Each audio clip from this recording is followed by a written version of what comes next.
Video में बिलक बिलक कर रोने वाला शख्स कोई और नहीं बल्कि ट्रिपल मर्डर केस का जिम्मेदार है। जी हाँ, 4 दिसंबर को दिल्ली के लोगों को हिलाकर रख दिया इस खबर ने, क्योंकि एक ही घर की 3 लोगों की हत्या हो जाती है, यानी ट्रिपल मर्डर केस।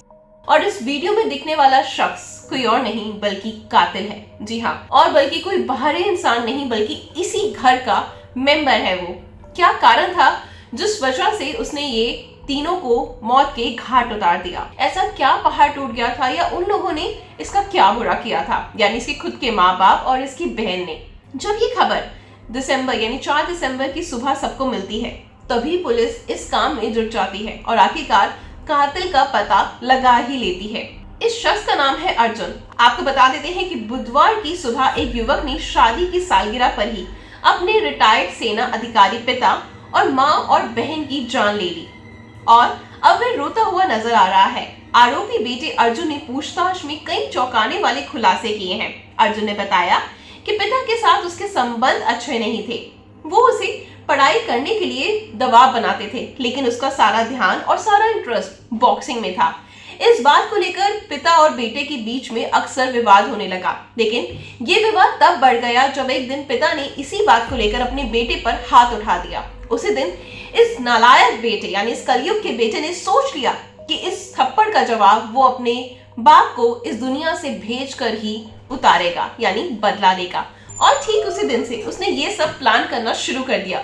और ऐसे में जब उसका गुस्सा बहुत 7वें आसमान पर था, वो चाहता था कि सिर्फ एक थप्पड़ के बदले में अपने बाप को जान से मार देगा। लेकिन उसका खून तब और ज्यादा खौल गया जब उसको पता चला कि इसी वजह से, यानी उसके बॉक्सिंग में जाने की वजह से, पढ़ाई लिखाई ना करने की वजह से उसके पिता ने सारी संपत्ति उसके बहन के नाम कर दी है।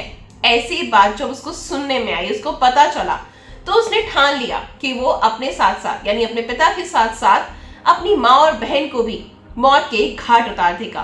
पुलिस का कहना है कि आरोपी अर्जुन ने जानबूझकर सालगिरह का दिन चुना। पुलिस ने बताया कि जब ये पता चलता है कि पिता की सारी संपत्ति उसकी बहन के नाम हो रही है, तो उसने हत्या की साजिश रची। तो उसने पिता का चाकू अपने पास छुपा कर रख लिया और फिर तय किया कि जिस दिन शादी की सालगिरह होगी उस दिन तीनों को मार डालूंगा, पहले बहन, फिर पिता और अंत में माँ की हत्या कर उसने अपना बदला पूरा करा। आरोपी अर्जुन ने बताया कि उसकी बहन ग्राउंड फ्लोर पर रहती थी। उसने सबसे पहले उसे मौत के घाट उतारा, फिर पहली मंजिल पर माता पिता के कमरे में गया तो पता चला कि माँ वॉशरूम में थी। इसी बीच उसने पिता की हत्या कर दी और अंत में माँ को भी मौत के घाट उतार दिया। इसके बाद वह चुपचाप वहां से करीब 5:30 बजे मॉर्निंग वॉक के लिए निकल गया। 1 घंटे बाद वापस लौटा तो जोर जोर से शोर मचाकर रोना शुरू कर दिया।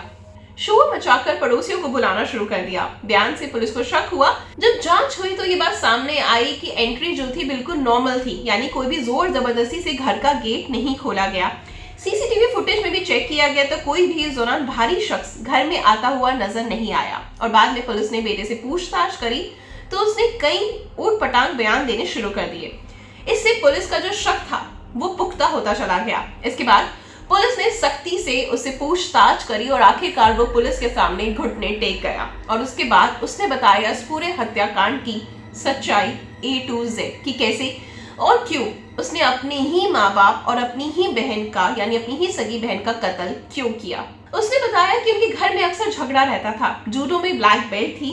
राजेश की बेटी कविता, मारे गए लोगों में राजेश कुमार 51 वर्ष का था।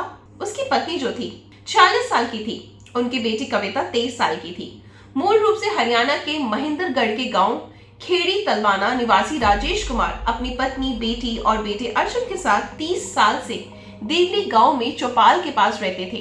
राजेश कुमार सेना में तैनाती के दौरान NSG कमांडो भी रहे हैं। करीब 7 साल पहले ये रिटायर्ड हुए थे। फिलहाल सैनिक फॉर्म में एक उद्योगपति के PCO थे। उनकी बेटी कविता जूडो में ब्लैक बेल्ट थी। हत्याकांड का पूरा राज पूछताछ में अर्जुन ने बताया कि करीब सुबह 5:30 बजे घर के गेट पर बाहर से ताला लगाकर मॉर्निंग वॉक के लिए वो निकल जाता है। वापस लौटा तो देखा कि ग्राउंड फ्लोर पर माँ कोमल बहन कविता का शव पड़ा था, वहीं पहली मंजिल पर पिता का शव पड़ा था। तीनों के गले को धारदार हथियार से रेत कर हत्या की गई थी। राजेश के गले पर चुन्नी लिपटी हुई थी, जबकि कोमल और कविता का शव कंबल से ढका हुआ था। इस सनसनी वारदात को अंजाम देते समय इस कलयुग के बेटे का एक बार भी हाथ नहीं कांपा। देवी गांव में एक ही परिवार के 3 सदस्यों के शव मिले। कॉल करीब सुबह 6:53 पर अर्जुन की साइड से पुलिस को कॉल आती है। मौके पर पुलिस तुरंत पहुंचती है। सीन ऑफ क्राइम का गहनता से, यानी जो भी वहां का क्राइम सीन था उसका बहुत अच्छे से इन्वेस्टिगेशन करती है, देखती है, जांच पड़ताल करती है। और ऐसे में जब पुलिस देखती है कि जब उस पूरे सीन को अच्छे से जांच पड़ताल करती है, उस जगह का बयाना लेती है, तो वो देखती है कि फोर्सफुली कोई भी एंट्री नहीं हुई, घर की कोई भी चीज चोरी नहीं की गई, सब कुछ सामान एज इट इज पड़ा है। तो आखिरकार कोई ताला तोड़कर अंदर घुसा कैसे, और घुसा तो चाबी से कैसे घुसा। तो आखिरकार पुलिस को यहीं पर सारी चीजें समझ आ जाती है। फिर नेक्स्ट जब वो सीसीटीवी फुटेज देखते हैं तो उसमें भी कोई बाहरी शख्स उनको आता जाता दिखाई नहीं देता। इससे पुलिस का जो शक था वो पुख्ता हो जाता है। और उसके बाद पहले वो शराफत से अब उनके बेटे अर्जुन से पूछताछ करते हैं, लेकिन जब वो इन बातों को स्वीकार नहीं करता, उसके बाद सख्ती से पुलिस पूछताछ करती है और वहीं वो टूट जाता है और अपनी सारी जो भी उसने किया था सारी चीजें बयान करने लगता है। ऐसे में अर्जुन एक और चीज बताई कि उसके माँ बाप अक्सर उससे झगड़ा किया करते थे, कहा करते थे कि ये बॉक्सिंग में कोई करियर नहीं है, कोई फ्यूचर नहीं है, तो तुम पढ़ाई लिखाई करो। लेकिन अर्जुन का सारा ध्यान बॉक्सिंग में था। अक्सर इस बात को लेकर उसके पिता दोस्तों के सामने भी उसकी बेइज्जती कर दिया करते थे।